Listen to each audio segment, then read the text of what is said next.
पर पैर रखता है, अचानक महाराज असगुन होने लगे। पटा से पैर रपटो तो भाभी ने फिर समझायो कि मान जाओ देवर, मत जाओ, लेकिन वो कहाँ माने। और भगवत श्रोताओं, असगुन जो होते हैं ना, वो कई प्रकार के होते हैं। एक तो आप घर से निकले और बिल्ली रास्ता काट जाए, समझ लेना असगुन हो गया। सर्प रास्ता काट जाए, समझ लेना असगुन हो गया। खाली बाल्टी दिखाई दे जाए, समझ लेना असगुन हो गया। लेकिन सबसे बड़ा जो असगुन है, अगर पति 2-4 महीने के लिए बाहर जा रहा है और पत्नी रोना शुरू कर दे, तो इससे बड़ा असगुन कोई और नहीं हो सकता। ये असगुन होते हैं। और सगुन होते हैं, आप घर से निकले किसी काम से और कहीं मंदिर से आवाज आ रही है, घंटे और घड़ियालों की, धूप बत्ती अगरबत्ती की सुगंध आ रही है, तो समझ लेना काम पूर्ण हो गया। कोई गाय बीच रास्ते में या खेत में अगर अपने बच्चे को दूध पिलाती हुई मिल जाए, तो समझ लेना काम पूर्ण हो गया। कोई दूध की बाल्टी भर के निकल रहा है आपके सामने से, तो समझ लेना काम पूर्ण हो गया। कोई फूलों की टोकरी लेके निकल रहा है, आप किसी काम से जा रहे हो, तो समझ लेना काम पूर्ण हो गया। माताओं से निवेदन है कि आप घर में कुछ कार्य ऐसे करती हैं जिसके करने से 100% घर में गरीबी आने के चांस रहते हैं। पहला, माताओं को शाम को, माताएं शाम को कभी भी घर में झाड़ू न लगाएं, पहली बात। दूसरी बात, घर में शाम को जूठे बर्तन ना छोड़ें, चाहे रात के 11 क्यों न बज जाए। रिश्तेदार भी लेट आ रहा है, वो खाना खा रहा है, उसके बाद बर्तन धुले तब सोएं। बुझे हुए चूल्हे पर कभी बर्तन ना रखें। खड़े होकर के कभी बाल न निकालें। घर में कभी अंधेरे में बैठ करके भोजन ना करें। और शमशान के रास्ते से जा रहे हो, चाहे कैसी भी बात हो, हंसना नहीं चाहिए।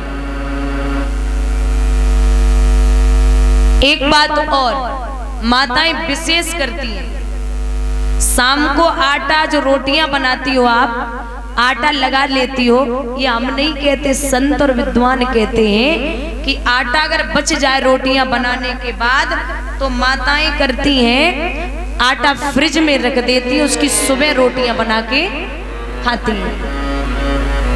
जो सुबह रोटियां उस आटे की बना के खाती हो, महाराज संत कहते हैं कि एक मुर्दे के समान होता है। फ्रिज की बात अगर की जाए ना, रात भर का रखा हुआ आटा फिर वो शुद्ध नहीं रहता, वो भी लगा हुआ। वैसी बात नहीं कर रहे, लगा हुआ आटा जो सना हुआ पानी से, वो शुद्ध नहीं रहता फिर। तो उसकी रोटियां बना के कभी न खाएं। और फ्रिज की बात ऐसी, पहले के जमाने में या बुजुर्गों से पूछो, जब आज से 10 साल पहले, 10, 12, 15 साल पहले, जब भी, तो जब बाहर जाते थे, जो गेहूं कटते हैं ना, तब एक घड़े में पानी ले जाया जाता था, है ना, मिट्टी की हांडी में। वो मिट्टी की गगरी का पानी इतना स्वादिष्ट, वो इतना अच्छा होता है कि अगर गर्मी बाहर से आओ, अगर वो पी लो तो बीमार नहीं पड़ोगे। और कभी फ्रिज का पानी पी लेना, पता चल जाएगा। आज भी अगर तुम मिट्टी की हांडी में दाल बनाओ, तो वो दाल आप 3 दिन तक खा सकते हो। और कुकर में दाल बनाना, सुबह वाली दाल शाम को बेस्वाद लगेगी।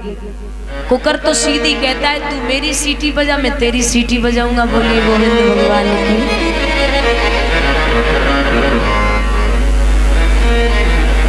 तो माताएं ध्यान दें, ऐसे कार्य घर में कभी ना करें। असगुन हो रहे हैं। जब शिशुपाल घर से निकला, हुआ ऐसा, भाभी करन लगी तैयार और भैया पैर पटा से रपटो।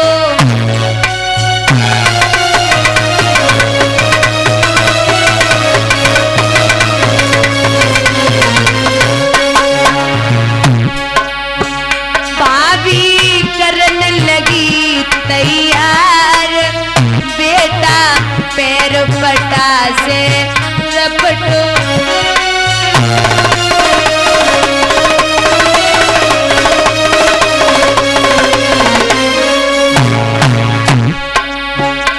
जब छीक भई अति भारी, सब आसन लगे थे तारी।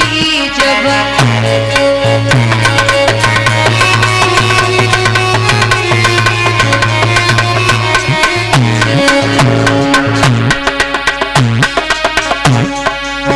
अब काओ बेगो करतार, मंजू पैर पटा से रपटो।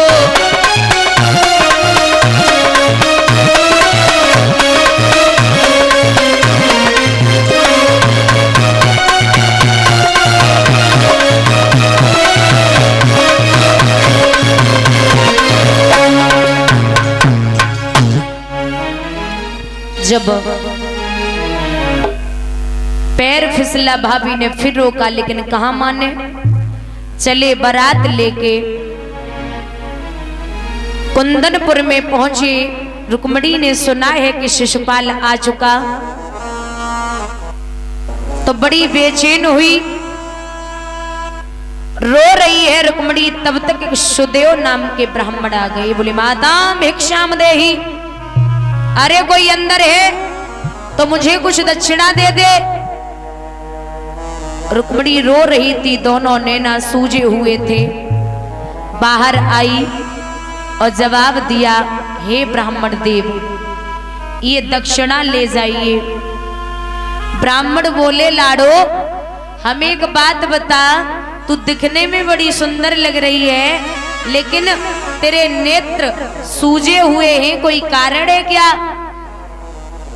तो रुक्मणी बोली, हे ब्राह्मण देव, मेरे भाइयों के आगे मेरे पिता की नहीं चल रही है, इसलिए आप मेरा एक काम कर दें। मैं चिट्ठी लिख रही हूं, आप उस चिट्ठी को मेरे कन्हैया तक पहुंचा दें। मैं बिना श्याम सुंदर के किसी और के साथ में विवाह नहीं करूंगी। ब्राह्मण कहने लगे, पागल है क्या लड़की? अरे यहाँ से 750 कोस द्वारिका है, मैं पैदल नहीं चल पाऊंगा क्योंकि मैं बहुत बूढ़ा हूं। जब रुक्मणी ज्यादा रोई है तो ब्राह्मण बोले, लिख दे चिट्ठी, मैं पहुंचा दूंगा। आज रुक्मणी चिट्ठी जब लिख रही, एक अक्षर लिखती, आंसू टपकता, मिट जाता, फिर एक अक्षर लिखती, फिर आंसू टपकता, फिर मिट जाता। तो आज रुक्मणी रोई की बोली है कि कन्हैया, हमें एक बात सुनो। रुक्मिणी लिखत पत्र निज रोई, और भगवन शरणा लई तुम्हारी।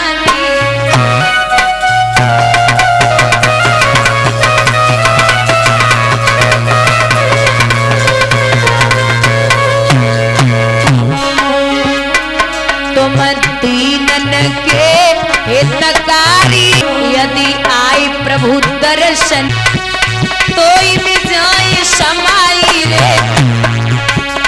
कितनी कहती आज रुक्मिणी गैया सी गगराई रे।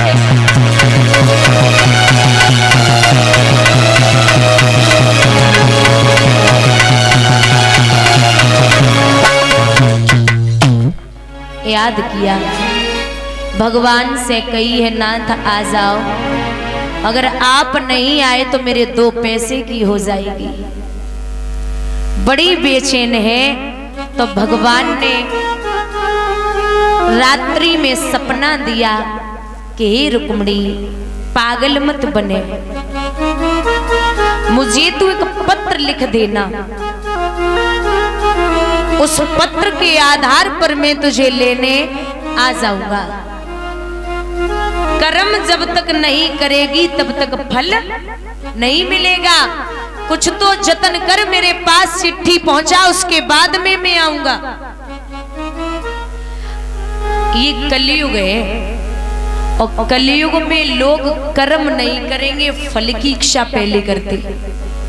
पता बोलेंगे कि हमारे घर में जैसे संतान नहीं है या बेटा या बेटी नहीं हो रहा, तो कहेंगे बेटा हो जाए हम एक भागवत कराए दे। जब घर में खुशी आ भी जाए या कोई छोटा मोटा काम हो, अगर ईश्वर से कह दे कि हाँ प्रभु हो जाए मैं ये कर दूंगा, तो पहले कर्म करो, पहले कर्म करो, फल की इच्छा बाद में करो। और यहाँ लोग पिता अगर कुछ कर्म कर दे गलत तो कहते कौन को देख रहे है, जो बाद में हुई है सो देखिए हमने तो हमारे बच्चा भुगते। लोग कहते हैं कि इनके बाप गलत करते रहे तो बच्चों को देखो भुगतना पड़ रहा है। ऐसा कुछ भी नहीं होता, जो कर्म करता है फल भी उसी को मिलता है। एक बाग में, बुजुर्गों ध्यान दें, एक बाग में फल लगे हैं, तो हम लोग जा रहे हैं जैसे, और उस फल पर हमारी निगाह पहुंची तो देखा किसने? आंखों ने। आंखों ने देखा, अब उस फल को आंखें जाकर के तोड़ नहीं सकती तो गए पैर। अब पैर तोड़ तो सकते नहीं तो तोड़ा हाथों ने। आंखों ने देखा, गए पैर, तोड़ा हाथों ने। अब हाथ तोड़ तो सकते नहीं, वो हाथ खा तो सकते नहीं तो खाया मुख ने। अब मुख खा तो सकता है लेकिन स्वाद नहीं ले सकता, तो स्वाद लिया जिब्बिया ने। अब जिब्बिया स्वाद तो ले सकती है लेकिन रख नहीं सकती, तो रखा पेट ने। आंखों ने देखा, गए पैर, तोड़ा हाथों ने, खाया मुख ने, स्वाद लिया जिब्बिया ने, रखा पेट ने। तब तक बाग के माली ने देख लिया तो डंडे पड़े पीठ पर। अब पीठ की तो कोई गलती नहीं थी, वो तो फालतू में ही पिट गई। लेकिन विद्वान कहते हैं कि जब पीठ पे डंडे पड़े तो आंसू कहां से निकले? आंख से। वो देखा किसने था? आंख ने। तो जिसने कर्म किया है तो फल उसी को ही मिलेगा। बोलिए गोविंद भगवान की।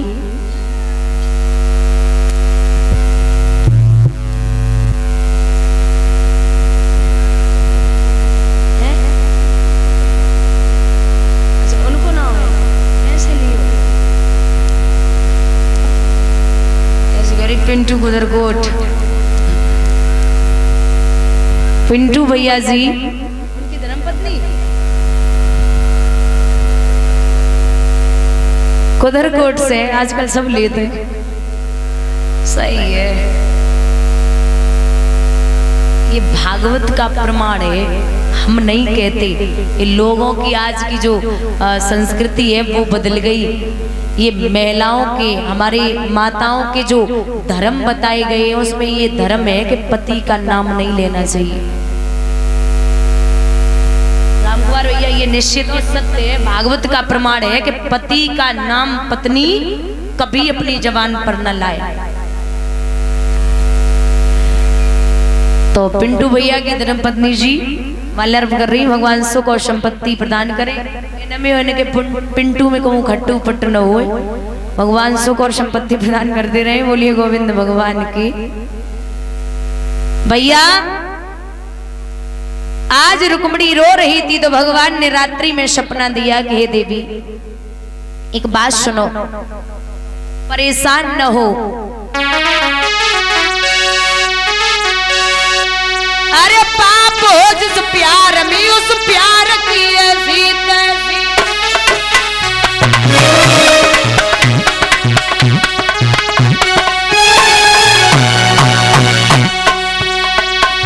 पाप हो जिस प्यार में उस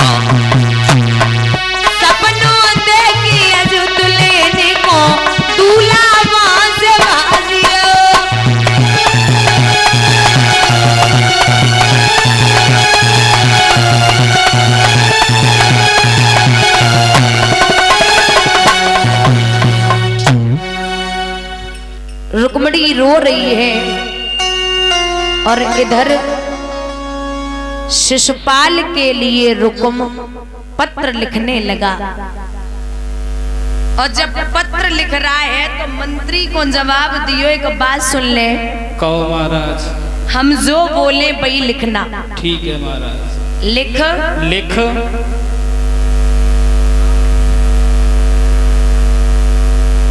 सादर प्रणाम।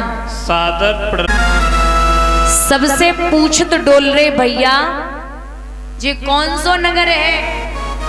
बोले द्वारिका 6। हमें 6 में नाई एक में जानो है जिसमें कृष्ण रहते हैं। जाओ, जो सबसे ऊंचे महल बने हैं वही कृष्ण के हैं।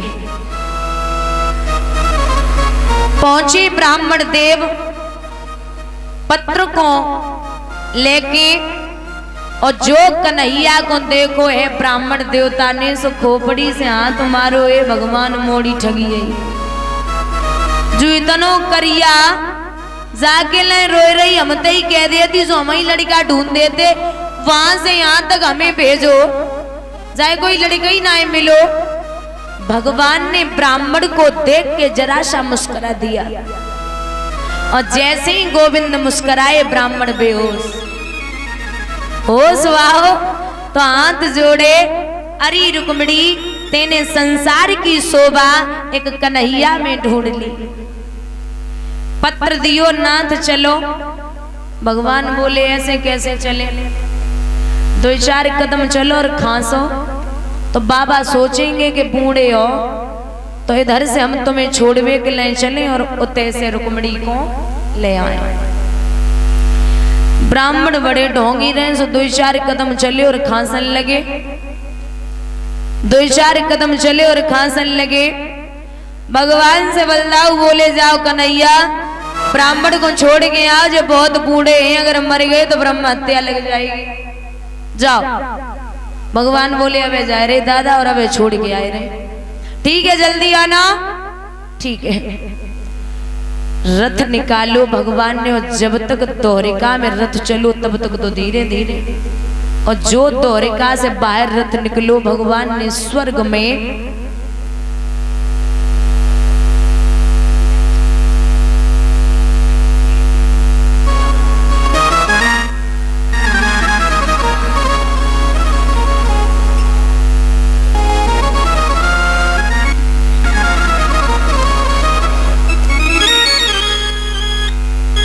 नहीं होगा।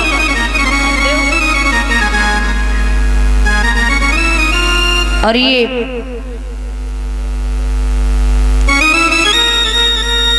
पल्लवी बिटिया नगला नरेणी से आई हुई, भगवान सुख और संपत्ति प्रदान करें। जो माल्यार्पण की है, धन के भंडार गोविंद भरते रहे, अभिलाषा और आकांक्षा है। जैसे ही रथ स्वर्ग की वहां सैर करवा रहे हैं, भगवान आकाश में उड़ा रहे हैं रथ को।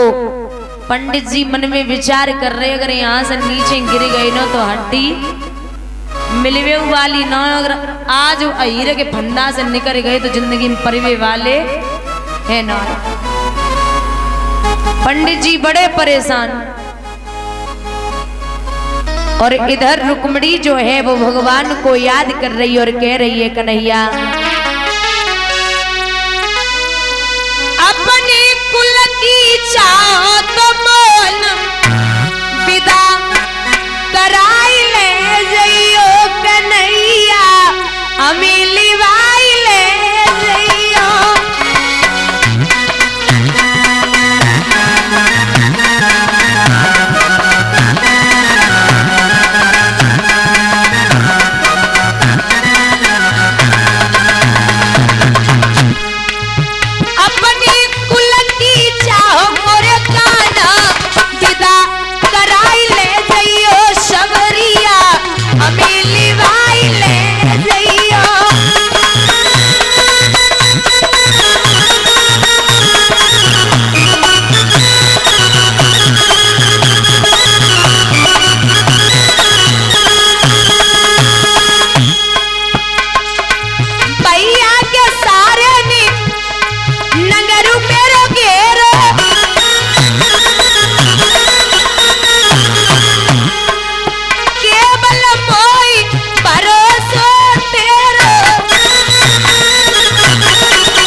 भगवान ने रथ द्वारिका से और कुंदनपुर में पहुंचायो।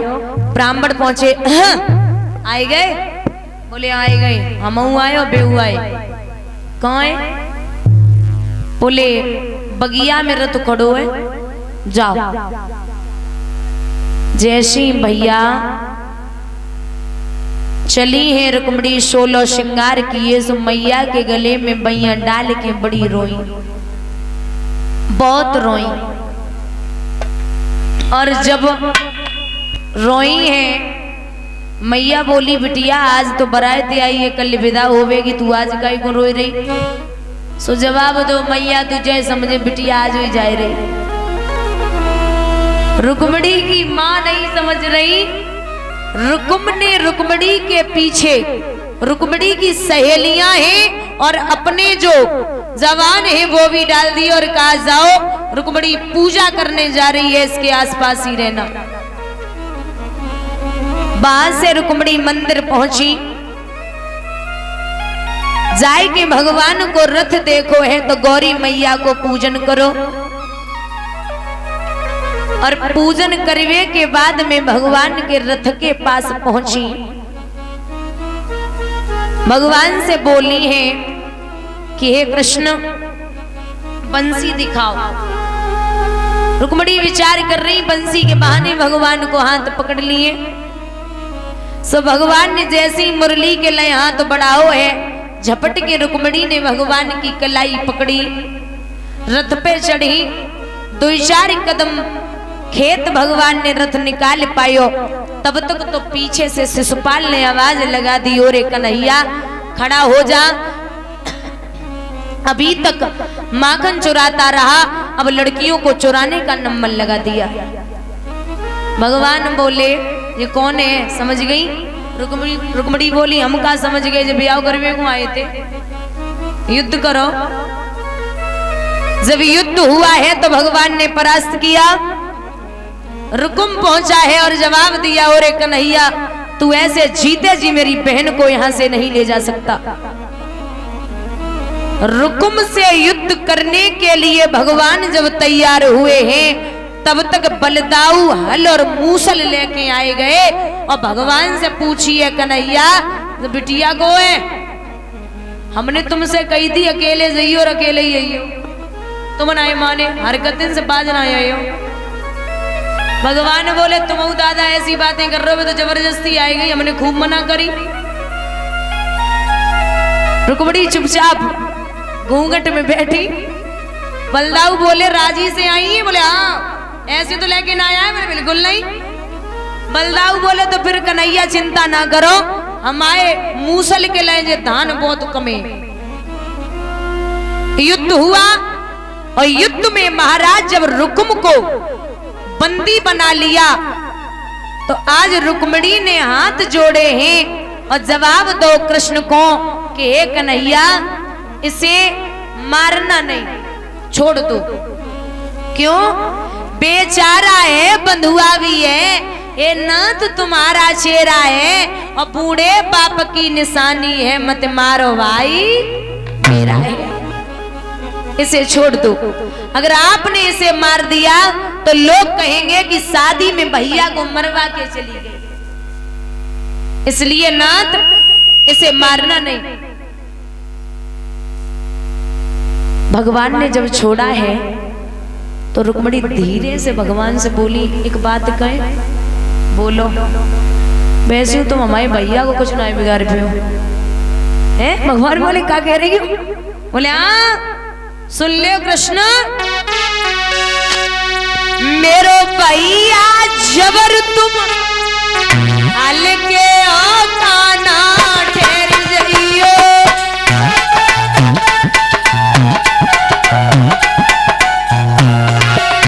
भैया मेरो पिरनो जबर तुम हल्के राजा ठहर जाइयो।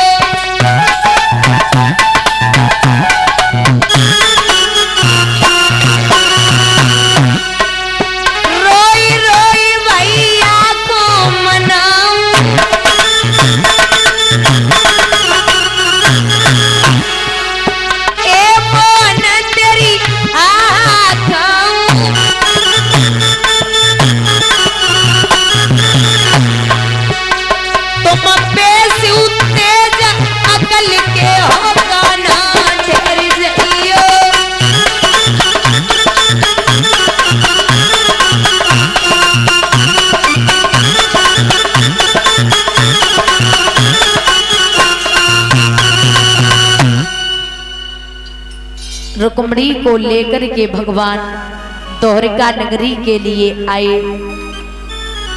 बड़े विधि विधान के साथ में भगवान का पहला विवाह रुक्मणी के साथ में द्वारिका नगरी में हुआ है। पहला विवाह हुआ, श्री सुखदेव भगवान बोले हैं राजन परीक्षित। दूसरा विवाह सत्राजित यदुवंश में था एक परम सुजान, करता था वो नित्य प्रतिदिन सूर्य देव का ध्यान। एक सत्राजित नाम का यदुवंशी सूर्य देव का ध्यान करके इसने एक सुंदर सी मणि पाई थी दादा, जो वो मणि रोज 8 भार सोना देती थी। एक दिन उस मणि को गले में धारण करके सत्राजित भगवान कन्हैया की सभा के लिए चला, तो इतनी चमकदार मणि है। यादव आपस में बातें कर रहे हैं, यादव आपस में बातें कर रहे, हमें लग रही चंद्रमा आए रहे। दूसरों बोलो हमें मालूम पड़ रही है सूर्य भगवान आए रहे। तब तक के अंदर सत्राजित मणि को लेके पहुंचे। इतनी चमकदार मणि है, लेकिन भगवान ने उस मणि को देख के जरा सा मुस्कुरा दिया। जैसे ही कृष्ण मुस्कुराए, उस मणि ने उस मणि को भगवान ने अपनी मुस्कुराहट से जुगनू बना दिया।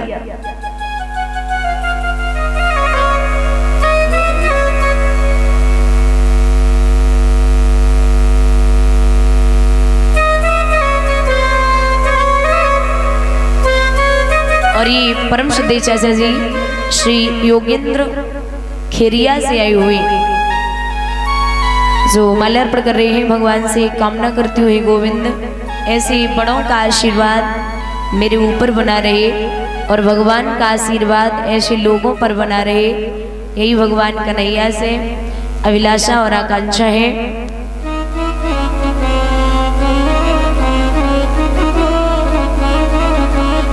भगवान की मुस्कुराहट ने उस मणि को जुगनू बना दिया। अब यादव आपस में बातें कर रहे, भैया जब मणि जगह गले में अच्छी ना लग रही। दूसरों बोलो भैया अगर जब मणि भगवान को मिल जाए तो बहुत अच्छा होगा।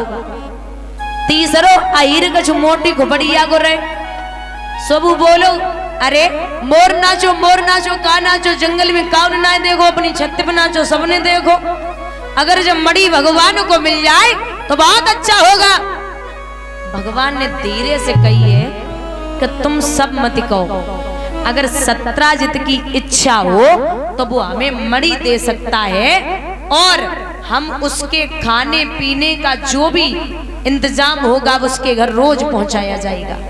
ये राजघराने में मणि पहुंचा दे। सत्राजित समझ गयो कि अहिर की खोपड़ी में कीड़ा रोता से निकल लियो। सो आए के मणि अपने छोटे भैया प्रसेन को पकड़ाई दे। प्रसेन ने जवाब दिया कि जब मणि हमें लाओ, हम तो देख रहे कितनी बात वाले हैं कन्हैया, और कैसे हैं जो हमारे हाथन से मणि ले लें।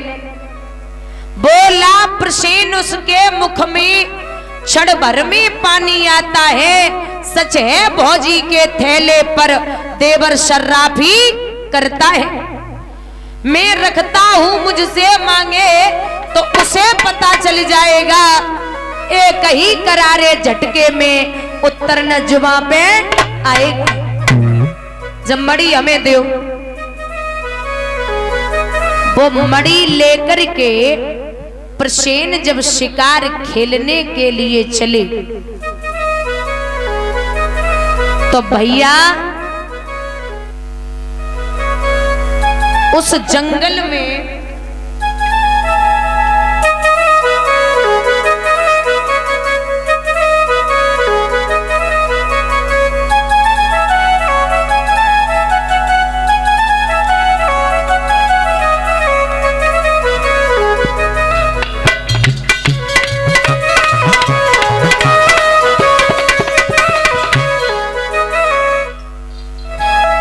और ये देव यादव भैया मुकुट पहना करके सम्मानित कर रही प्रवंशी वाले से कामना है गोविंद सुख और संपत्ति प्रदान करते रहे, किसी भी बात की कमी न हो, धन के भंडार गोविंद भरते रहे, ये विलासा और आकांक्षा है। बोली बाल कृष्ण भगवान की। आज जब प्रसेन जंगल में शिकार खेलने के लिए पहुंचे तो वहां पर एक सिंह ने प्रसेन का वध कर दिया। अब मणि दांतों तले दबा करके जामवंत की कुटिया से होकर के निकला तो जामवंत ने उस शेर का वध कर दिया और उस मणि को अपनी गुफा में रख लिया। बुजुर्गों, जब 15 दिन हो गए प्रसेन लौट के ना आए तो प्रसेन की पत्नी आंगन में बैठ के बड़ी रोई और 17 ने ये विचार किया है कि हमें ये लगता है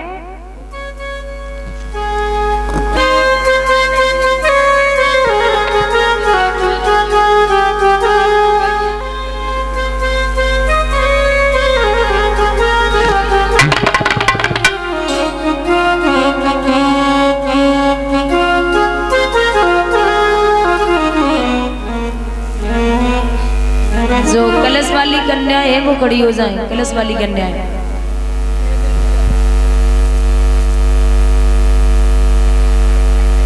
सत्राजित के ये प्रेम हो गया कि हमारे भैया को भगवान कन्हैया ने मणि के लालच, और वो भी बातें कर रहे हो कि जो भी हुआ जैसा भी हुआ भगवान ने अच्छा तो नहीं किया, लेकिन सबको जाना है और एक भी आंखों में आंसू न हो तो समझ लेना कि वो सीधा नरक जा रहा है। उसने जिंदगी में कभी अच्छे कर्म नहीं किए और जिस अर्थी के पीछे हजारों की भीड़ हो और वो सब रोते हुए जा रहे हो और कह रहे हो कि ऐसा व्यक्ति अब जीवन में दोबारा नहीं आएगा, तो समझ लेना कि वो सीधा स्वर्ग जा रहा है।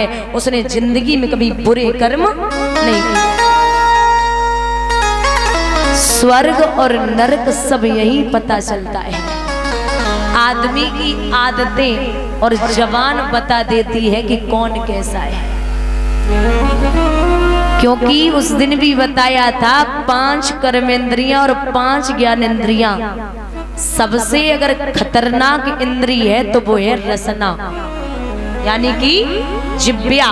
इसमें एक भी हड्डी नहीं होती, लेकिन इसमें इतनी ताकत होती है कि अच्छे अच्छों की हड्डियां तोड़वा सकती है। बोलिए गोविंद भगवान की। भैया सुदामा घर घर जाते हैं, लेकिन राम का नाम लेना नहीं भूले, कृष्ण को नहीं भूले, न भुलाया। एक दिन जो उनकी पत्नी है सुशीला, उसने पूछा हमें ये बताइए नाथ, जा दिन से हमने घर में कदम रखो है, बाद दिन से पेट भर के भोजन ना मिलो, क्या बात है? और लिखा भी है दादा, गरीबों की दुनिया बनाने से पहले, गरीबों की दुनिया बनाने से पहले खुदा आत्मा में रोया तो होगा।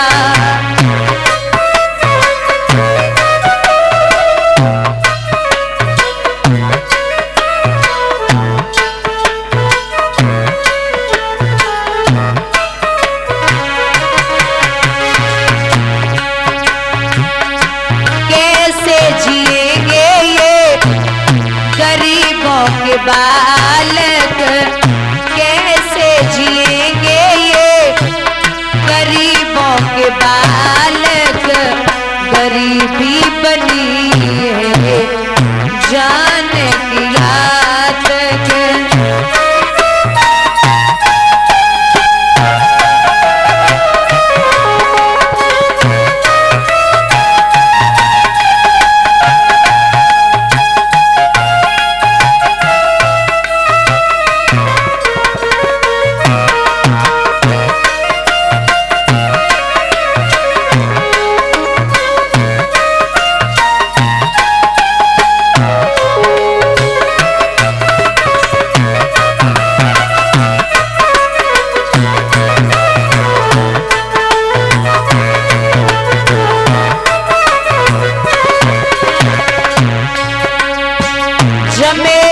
वही जो बोया तो होगा, जमेगा वही जो बोया तो होगा, खुदा आत्मा में रोया तो होगा।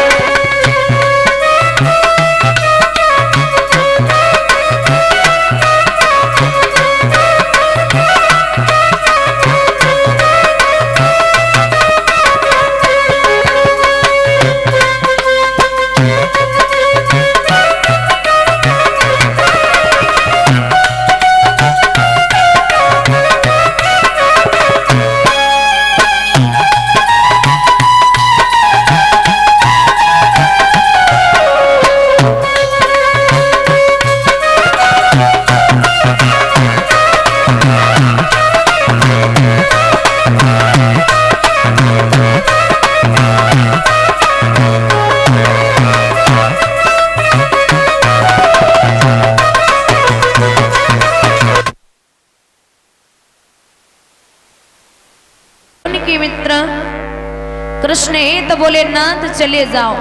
कहा? द्वारिका। कोदो समाजुर तो भर पेट न चाहती, दधी दूध मिठौती, लेती सबई दुख दारिद जेल, कबहू न प्रभु तुम्हें भूले हटौती। जो सुनरी नहीं तो हरिसो, तो काय को द्वारिका पेल पठौती। जागर सो कबहू न गए पिया, फूटो तवा और टूटी। नाथ आप द्वारिका चले जाओ। और बोली है देवी कि आपके बचपन के मित्र हैं, वो कभी मुख नहीं बोलेंगे। जवाब दियो सुदामा ने, अरे पगली, गुरु वेद और ज्योतिषी मित्र और व्यवहार, बिना भेंट कर जो मिले होए न पूरन काज। गुरु के यहाँ जाओ तो कुछ न कुछ लेके जाओ, मित्र के यहाँ जाओ तो कुछ न कुछ लेके जाओ, वेद के यहाँ जाओ तो कुछ न कुछ लेके जाओ, और ज्योतिषी के यहाँ जाओ तो कुछ न कुछ। खाली हाथ नहीं जाना चाहिए। हमारे घर पे 4 दाने नाए जो हम मित्र को दे दे। तो बोली है सुशीला कि मैं कुछ न कुछ लेके आऊंगी, लेकिन आप द्वारिका जरूर जाओ। द्वारिका जाओ जी, द्वारिका जाओ जी, 8 याम यही अटठानी है। जावई दिए लदाए लदाए, बरे है तो यही जिय जानी है। आप कहाँ से अटारी अटा, जिनके विध लिखी टूटी सी छानी है। और जाके ललाट दरिद्र लिखो, कोटिन मेट सके को अज्ञानी है। नाथ बिना कन्हैया के कोई दरिद्र को, गरीबी को मेटवे वालो नाए है। सुदामा बोले देवी क्या करें, क्या लेके जाएं? तो पड़ोस में पहुंची है और बोली है आली, अरे करके बारी आस, बहने तेरे दरवाजे पे आई।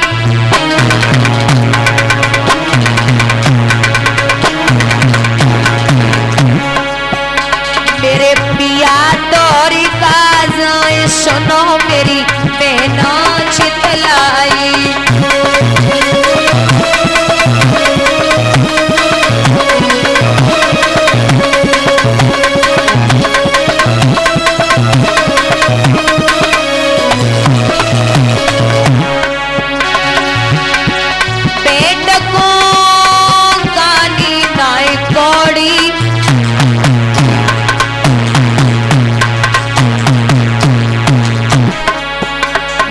दे दे अन्न उदार पे नियम, आई सो तोड़ी।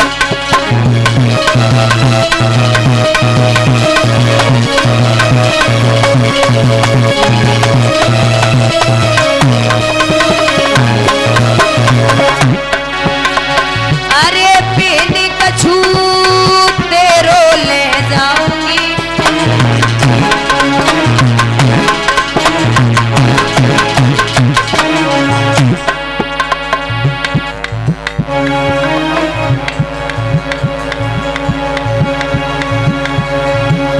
जब लौट के आवे बलम बादिना दोनों दे।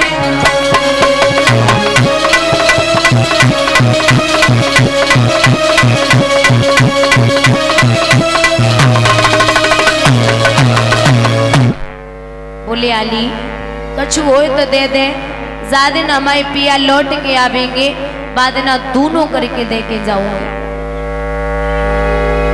चावल 3 मुट्ठी मिले, उन चावलन को महाराज एक फटी भई कपड़ा में जब बांधो के 4 पट करे और पोटली बांध के अपने पति को थमाई है, नाथ अब चले जाओ। सुदामा ने वह पोटली बगल में दबाई और बगल में दवाई के जब चले हैं तो पिपर की हालत नाजुक है, चला नहीं जा रहा। एक स्थान पर बैठ गए और भगवान से प्रार्थना करने लगे कि हे गोविंद, अब चला नहीं जा रहा, अब अपने धाम के लिए बुला लो। जब आवाज लगाई है और बोले हैं सुदामा, प्रेम से ताली बजा के बोलेंगे, मेरी बीती उमरिया सारी, मेरी बीती उमरिया सारी, बुला लो बुला लो बुला लो नगरी में बनवारी, बुला लो नगरी में गिरधारी।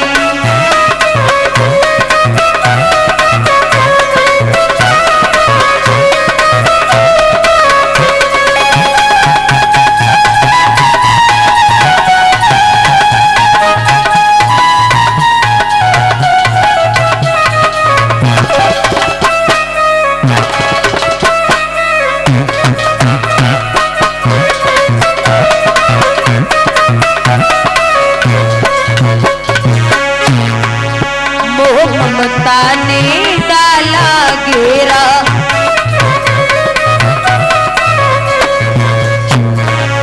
ना कोई रास्ता दिखे तेरा,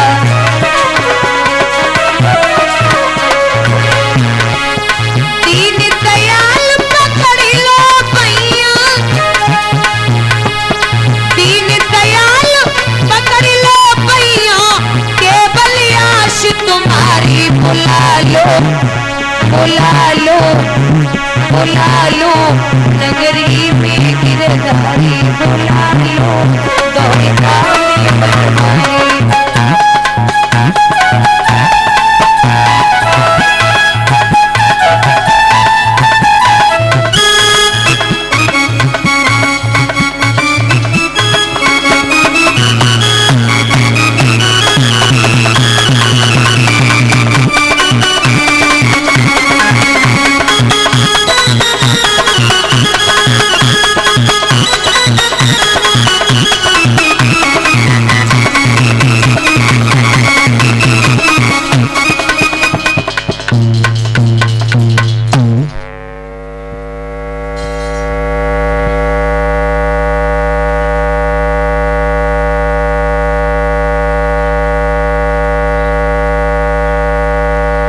आज जब भगवान को याद किया है तो प्रभु ने पार्षदों के द्वारा उठवा लिया। जब द्वारिका में पहुंचे हैं सुदामा तो सबसे पूछत डोल रहे, भैया कृष्ण के महल कहाँ है? बोले कृष्ण के महल कहाँ है? तो जवाब दियो, सीधे चले जाओ, जो सबसे ऊंचे महल बने हैं वही कृष्ण के हैं। सुदामा जब कृष्ण के महलों के बाहर दरवाजे पर पहुंचे तो वहां पहरेदार पहरा लगा रहे हैं। सुदामा बोले, भैया ये कृष्ण के महल हैं? बोले हाँ। मुझे कृष्ण से मिलना है। कौन हो? बोले मैं उनके बचपन का मित्र हूँ। पहरेदार बोले कहूँ दर्पण में मुख देखो, तुम्हारे जैसे तो हमारे कन्हैया के यहाँ पे नौकर ना है और तुम मित्र बताए रहे हो, जो तो अच्छी बात ना है।